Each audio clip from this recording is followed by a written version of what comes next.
मालूम मेरे को, वाजिबात भी है उसमें। बात समझो नौजवान, मसाइल समझने की जरूरत है।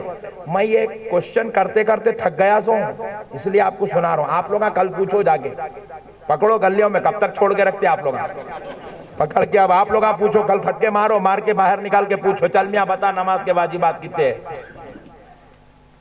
प्यारे बुजुर्ग और दोस्तों, दीन का कोई मसला पूछो, इन्हें नहीं बयान कर सकता। फिर पूछा, अरे गया कहीं कुछ 4 महीने, बोले दीन सीखा। अरे अब कौन सा दीन है रे? ना तेरे को नमाज आती, ना रोजा आता, ना ज़कात आती, ना हज आती, ना वजू, ना तहारत, कुछ भी नहीं। अब कौन सा दीन सीखा? Point to be noted. बोले नहीं, बोल साहब सीखा, दीन ही सीखा। मैं बोला क्या है तेरा दीन, बोल। बोला झंडा नहीं चढ़ाना, दरगाह को नहीं जाना, उर्स नहीं करना, 11वीं नहीं करना, 12वीं नहीं करना, फातिहा नहीं देना। मैं बोला ओहो, ये तो इंटरनेशनल दीन दिख रहा। ये सीख के आया इन्हें, ये सिखाते लेके जाके। अब ये ऊपर ऊपर के, ये फर्स्ट ट्रिप में ये सिखाते, सेकंड ट्रिप में, सेकंड राउंड, अब उसके अंदर नेक्स्ट 4 मंथ, नेक्स्ट 40 दिन में क्या होता, अब और खरीफ करते।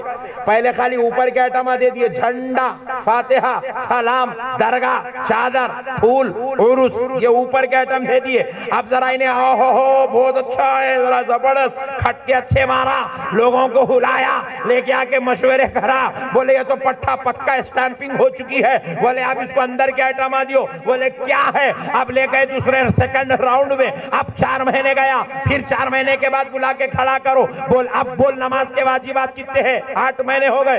अरे नहीं मालूम मौलवी साहब। अब बोल नमाज में से वजू टूट गया तो कैसा करना? ओ नहीं पूछा मौलवी साहब। अरे फिर क्या सीखा सेकंड राउंड के बाद? क्या सीखा? तो बोले मौलवी साहब सीखा, दीन सीखा। क्या सीखा रे, बता तो सही। तो बोले हुजूर हमारे जैसे है, हुजूर को इल्म गैब नहीं है, हुजूर हाजिर और नाजिर नहीं है, हुजूर नौजुबिल्लाह ना हमको सुनते हैं ना देखते हैं, हुजूर किसी की शफाअत नहीं कराते हैं, हुजूर को मेराज नहीं हुई है, वो ख्वाब में सो रहे थे, सोते सोते देख लिया है, किसी की खबर में हुजूर नहीं आते हैं। ये सेकंड राउंड की तालीमात है, ये सेकंड राउंड का नक्शा है। तो पता क्या चला, पहले गया था तो दुश्मन औलिया बन के आया था, दूसरे राउंड में गया तो बाकी रसूल बन के आ रहा। ये उसका दीन है, ये उसका ईमान है, ये उसका मजहब है, ये उसका इस्लाम है। मगर सुनो ए मुसलमानों, जब हम अहले सुन्नत के गुलाम जमा होते हैं, खुदा की कसम हम बाकी तुम रसूल तुमको नहीं बनाते हैं, दुश्मन गौसो खाचा तुमको नहीं बनाते हैं, बल्कि हम तो जामे मोहब्बत पिलाकर तुम्हारा दाहा मदीने वाले रसूल के हाथ में दिया करते हैं। तुम्हें पकड़ते हैं, गौसो खाचा से मिलाते हैं, तुम्हें पकड़ते हैं, उलमाए अहले सुन्नत पकड़ते हैं और पीराने कामिल से जोड़ते हैं। क्योंकि मदीने वाला रसूल कहता है, मेरा आका कहता है, सारे नबियों का इमाम कहता है कि अगर मुझ तक पहुंचना हो तो मेरी अहले बैत तक पहुंच जा, मुझ तक पहुंच जाएगा, और जो मुझ तक पहुंचा वो अल्लाह तक पहुंच जाएगा।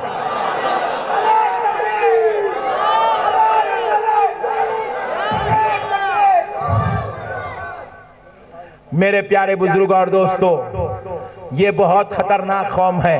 अच्छा आप सोच रहे होंगे मौलवी साहब खाली इन लोग अकेले करते, दूसरे लोग तो अच्छे अच्छे ना हदीस। प्यारे बुजुर्ग और दोस्तों,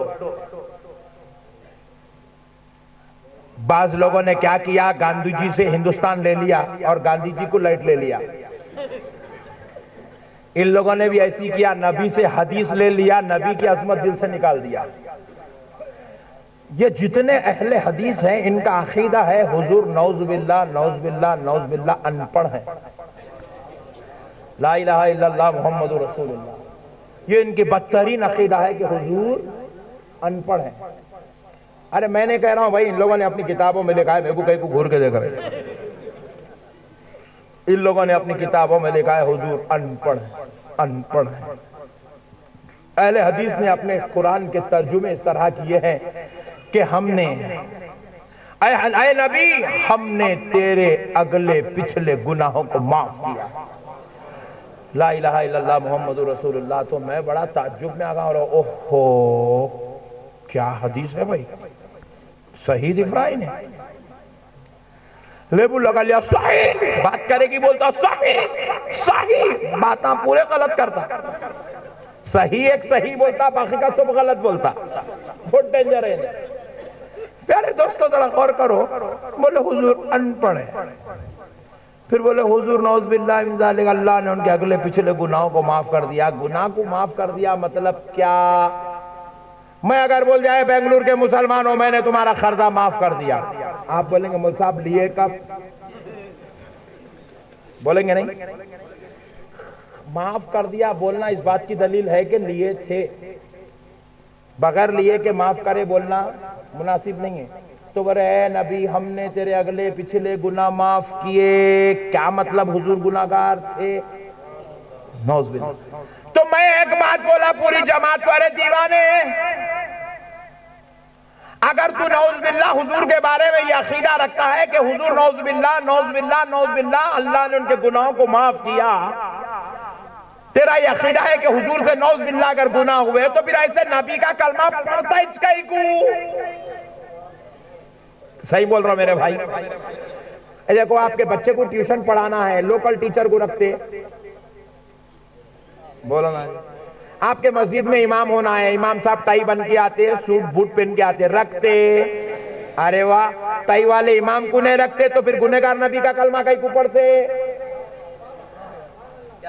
अरे मैंने बोला अगर तू ना ऐसे नबी का कलमा पढ़ जो गुनाहों से पाक है, क्योंकि नबी उसको कहते हैं जिसका कलमा पढ़ने से गुनाह माफ हो जाते हैं, गुनाह नहीं बल्कि नबी उसको कहते हैं 70 साल अगर कोई कुफ्र में जिंदगी गुजार दिया और सच्चे दिल से ला इलाहा इल्लल्लाह मुहम्मदुर रसूलुल्लाह कह दे तो 70 साल का कुफ्र नेकियों में बदल जाए, उसको नबी कहते हैं, उसको नबी कहते हैं। अरे नादान, तूने नबी तो कहा है, फिर गुनाहगार भी कहा है। अगर नबी हो तो गुनाहगार नहीं हो सकता, गुनाहगार हो तो नबी नहीं हो सकता।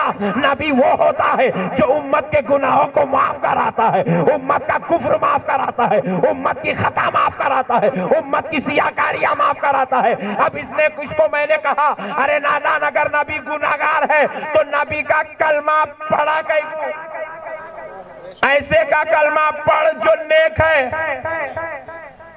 और अब इनकी जमात के आलिम आए तो बोलते हजरत बहुत नेक है। हाँ, उम्मती नेक हो गया, नबी गुनाहगार हो गया।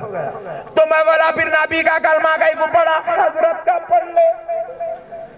कैसा पढ़े नक्शबंदी साहब, नए नए बातें बोलते आप। बोला तेरे को नहीं आता तो टेंशन कहीं को ले रहा, मेरे को बोल मैं सिखाता हूँ। बोलो पढ़ ला इलाहा इल्लल्लाह अब्दुल जलील रसूलुल्लाह। अरे मुल साहब, अरे मैं बोला दीवाने, नबी गुनाहगार का नाम नहीं होता, गुनाहों को बख्शवाने का नाम नबी होता है। अजी जरा सोचो, इंसान तो तुम भी है, इंसान मैं भी हूँ, नमाजी तो तुम भी है, नमाजी तो मैं भी हूँ। जिस तरह तुम भी इंसान मैं भी इंसान, वैसे ही सहाबा भी इंसान है। जिस तरह तुम और हम नमाजी हैं, सहाबा इकराम भी नमाज पढ़ा करते थे, तुम भी रोजे रखते हो, हम भी रोजे रखते हैं, सहाबा भी रोजे रखा करते थे। तुम ज़कात देते हो, मैं ज़कात देता हूँ, सहाबा भी ज़कात दिया करते थे। लेकिन जरा गौर करो, सारी कायनात के मुसलमान एक तरफ, नबी का बिलाल हबशी एक तरफ, बात क्या है? अल्लाह, सारी कायनात नमाज पढ़ रही है, बिलाल हबशी भी नमाज पढ़ रहे हैं, लेकिन मौला दोनों बराबर नहीं, उनकी फजीलत आला है और उनको अदना है। सारी कायनात का मुसलमान एक तरफ, बिलाल हबशी एक तरफ, मौला बात क्या है? तो रब ने जवाब दिया है, अरे बंदे सुन, तूने सिर्फ नमाज पढ़ा है, तूने सिर्फ रोजा रखा है, तूने सिर्फ तकवा इख्तियार किया है, तूने सिर्फ परहेजगारी की है। बिलाल भी नमाज भी पढ़ा है, बिलाल तेरे जैसा रोजा भी रखा है, बिलाल ने हज भी किया है, बिलाल ने ज़कात भी दी है, बिलाल ने तकवा भी किया है, सहाबी ने सब कुछ किया। नमाज इबादत की वजह से सहाबियत का मर्तबा नहीं मिला, सहाबियत का मर्तबा आमिना के लाल के चेहरे को देखने से मिल गया।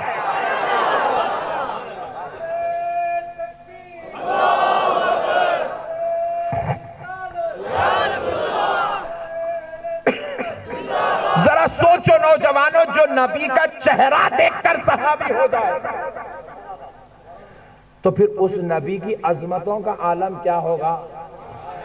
और अगर गुनाहगार नाम ले ले तो शफाअत का मुजदा नसीब हो जाए तो उस नबी की शान शौकत का आलम क्या होगा।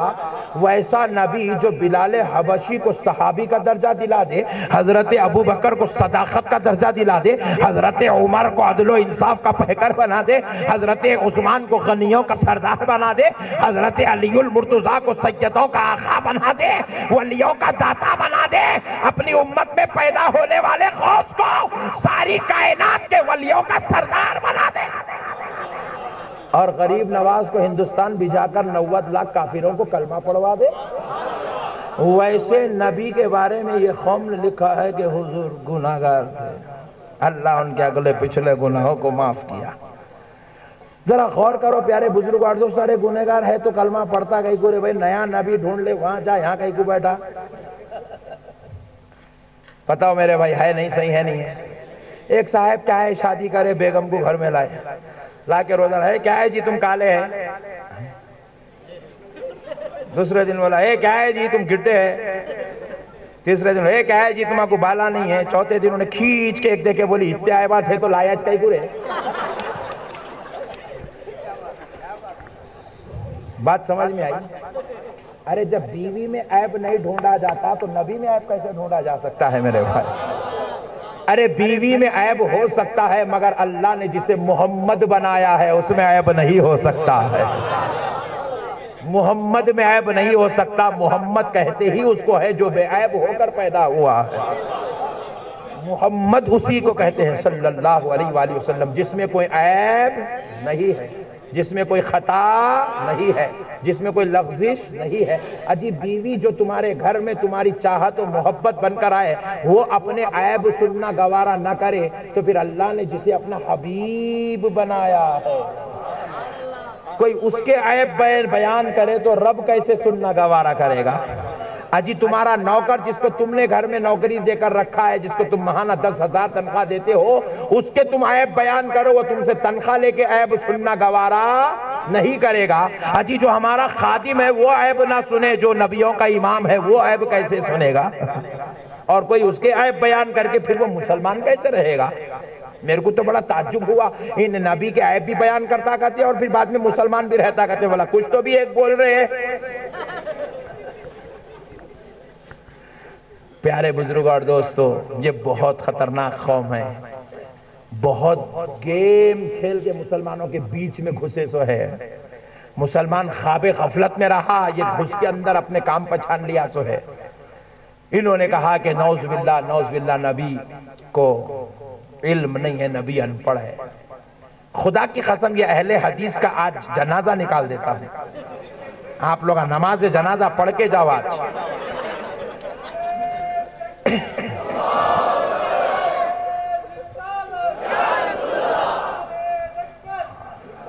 बोला नबी को इल्म नहीं है, तो मैं बोला तेरे को है। अल्हम्दुलिल्लाह आलिम हूँ, आलिम। मैं बोला कौन से मदरसे में पढ़ा। बोले जामिया उम्मुल खुरा सऊदी अरब। ओहो पट्टे तुम वहां के है। उम्मुल खुरा में पढ़ के तू आलिम बना। Point to be noted please. तू आलिम बना, तू मौलवी बना, तू अल्लामा बना, तू फहामा बना, तू खारी बना। लोग तुझे मौलाना बोलने लगे। क्यों? क्योंकि तूने इल्म हासिल किया। कौन सा? मैथमेटिक्स का? बोले नहीं। ज़ूलॉजी का? बोले नहीं। बायोलॉजी का? बोले नहीं। फिर साइंस का? बोले नहीं। क्या तूने सोशल हिस्ट्री पढ़ी है? बोले नहीं। क्या तूने फिजिक्स पढ़ा है? बोले नहीं। फिर किस वजह से दुनिया तुझे आलिम बोलती है? बोले मैंने कुरान की तफसीर पढ़ी है। बाजू वाला मुल्ला बोले मैंने कुरान की हदीस तफसीर पढ़ी है, इसलिए लोग मुझे आलिम कहते हैं। मैंने हदीसें और उसकी तशरीहात पढ़ी है, इसलिए लोग मुझे लोग आलिम दीन कहते हैं। मैंने मंतिक पढ़ी है, इसलिए लोग मुझे आलिम कहते हैं। मैंने अदब और फलसफा पढ़ा है, इसलिए मुझे आलिम कहते हैं। तो मैंने कहा अच्छी बात है, तू तो फिक़ह को मानता नहीं। अब है तेरे पास दो ही चीजें, एक है कुरान, दूसरी है हदीस। और अगर सिर्फ कुरान को पढ़ ले तो आलिम नहीं कहलाता। बोले नहीं कहलाता। था? तो बोले कुरान के साथ तूने क्या पढ़ा? बोले हदीस पढ़ा। हदीस पढ़ने की वजह से दुनिया तुझे आलिम बोल रही है, तू खुद को अल्लामा बोल रहा है। अरे बदबख्त, तू अपने आप को आलिम बोला, नबी को अनपढ़ बोला। जरा सुन, तुझे आलिम क्यों कहा गया?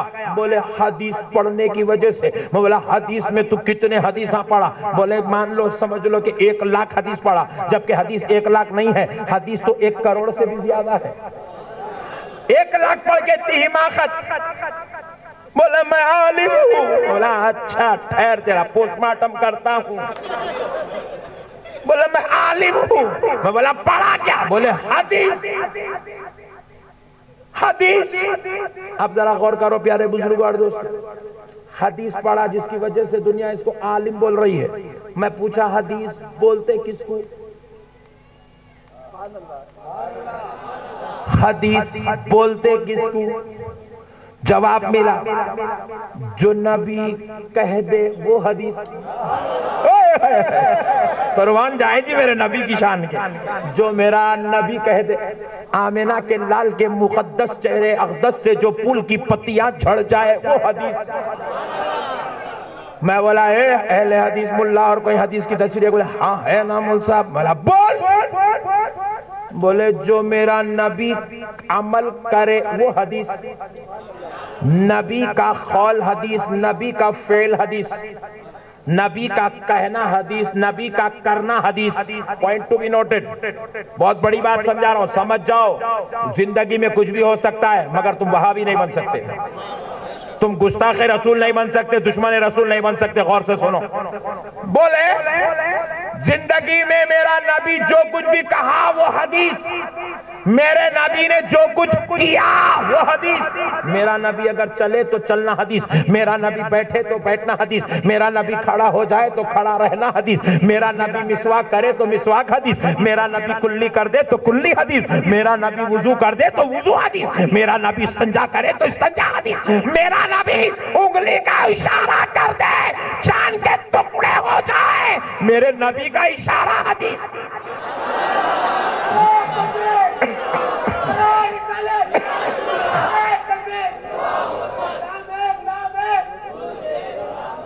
जरा गौर करो प्यारे बुजुर्ग और दोस्तों, नबी के हर कौल को हदीस कहते हैं, नबी के हर फेल को हदीस कहते हैं। अब हदीस की इंतहाई नजाकत तो देखो।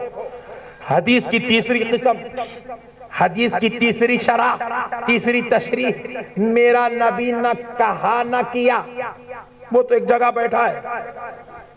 हदीस किसको कहते हैं समझा रहा? मेरा नबी एक जगह बैठा है, मेरे नबी के सामने एक सहाबी ने 2 रकत नमाज पढ़ी, हुजूर सहाबी को देखे और खामोश हो गए। मेरे नबी की खामोशी की वजह से सहाबी का अमल हदीस, सहाबी का अमल हदीस। क्योंकि अगर अमल गलत होता तो मेरा नबी रोकता था, नबी ने नहीं रोका। ना रोकना इस बात की दलील है कि वो अमल अच्छा है, वो अमल सही है, अमल सहाबी है, लेकिन नबी की सुकूत है और सुकूत मुस्तफा हदीस। और पढ़ने वाला अहले हदीस पढ़ा, क्या पढ़ा? कौले मुस्तफा पढ़ा, अमले मुस्तफा पढ़ा, बुखारी बुखारी बुखारी बुखारी चिल्लाते फिर रहा। अरे है क्या बुखारी में?